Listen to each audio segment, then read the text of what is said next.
Dalam video kali ini, saya akan menjelaskan mengenai vintage. Vintage adalah sebuah inovasi pada industri jasa keuangan yang memanfaatkan penggunaan teknologi.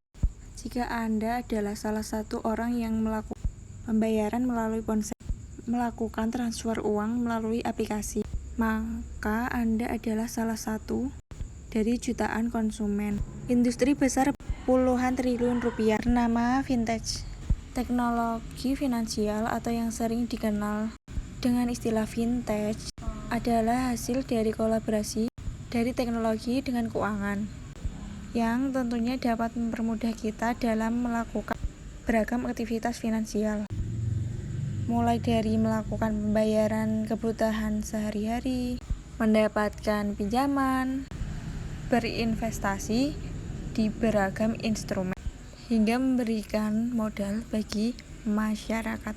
Salah satu hal yang menjadi suntikan amunisi bagi vintage adalah semakin banyaknya penggunaan layanan di Indonesia yang mencapai lebih dari 171 juta orang.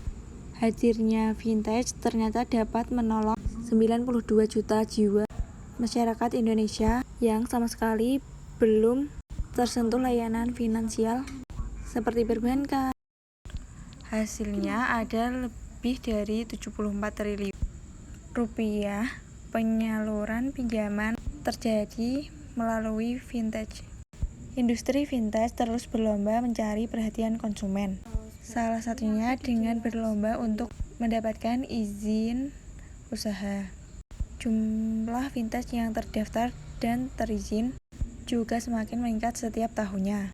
Maraknya industri vintage yang beredar di publik menghadirkan beragam tantangan baru bagi pihak penyedia layanan, salah satunya masalah kepercayaan konsumen. Challenge is really to build trust dari masyarakat atau membangun kepercayaan masyarakat, kemudian melalui penetapan standar-standar industri, terutama yang terkait dengan keamanan data, kemudian kerahasiaan data, serta yang kedua yang terkait dengan edukasi masyarakat. Ada dua aspek. Yang pertama, edukasi terhadap customer, mengedukasi mereka, mengkampanyekan pentingnya menjaga kerahasiaan data mereka, kemudian juga mengedukasi mereka mengenai manfaat dan resiko fintech. Ada juga tantangan dalam framework regulasi, dalam hal ini adalah terkait dengan kita sekarang ini membutuhkan misalnya RUU PDP untuk disahkan.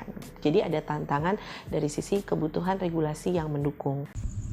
Ada peluang, ada tantangan. Di balik kemudahan juga perlu kewaspadaan.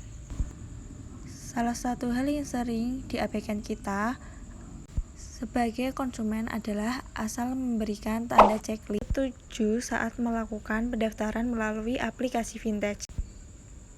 Pastikan kita telah membaca seluruh syarat dan ketentuan perjanjian secara teliti, karena bisa saja memperbolehkan penyedia layanan mengakses data pribadi seperti daftar kontak, bahkan galeri foto. Sedangkan menurut proker aplikasi hanya diizinkan mengakses kamera, mikrofon, lokasi. Selama tahun 2019, OJK telah menerima lebih dari 49.000 aduan ataupun pertanyaan mengenai vintage. Beberapa yang menjadi topik utama adalah perilaku debt collector, legalitas layanan, dan juga keberatan denda. Sebagai regulator OJK hanya menerima pengaduan vintage ilegal, sedangkan aduan dari vintage legal akan dialihkan ke Satgas Waspada. Tentunya masyarakat harus dapat memahami untuk dapat menggunakan yang namanya fintech yang memang terdaftar ataupun berizin dalam otoritas yang memang berwenang. Dalam hal ini memang yang terdaftar atau berizin di OJK. Gunakan fintech yang memang legal, lalu juga ada juga prinsip yang namanya logis. Dalam berinvestasi di fintech, tentunya kita juga harus melihat nilai return atau nilai imbal hasil yang memang juga wajar. Bagi konsumen yang memang membutuhkan dana dan mereka memutuskan untuk menggunakan fasilitas pinjaman online, maka mereka juga harus dapat memahami bahwa ini sifatnya hutang dan ada kewajiban untuk membayar bunga ataupun membayar biaya lainnya secara tepat waktu. Kan kalau memang tidak akan dikenakan denda. Banyak banget inovasi-inovasi yang muncul di industri jasa keuangan ini karena finansial teknologi atau fintech. Mulai dari pinjol, pinjaman online, maupun investasi kayak di reksadana dan P2P. Bukan cuma pinjol atau bukan cuma reksadana dan P2P, tapi banyak banget sebenarnya jenis-jenis dari fintech.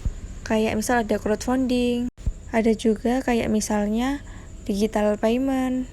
Digital payment ini kayak e-wallet, jadi kayak GoPay, OVO, itu pun termasuk fintech. Terus juga kayak misalnya kita bayar di Tokopedia juga ada kayak misalnya kita bayar PLN, bayar air di e-commerce, nah itu juga termasuk fintech.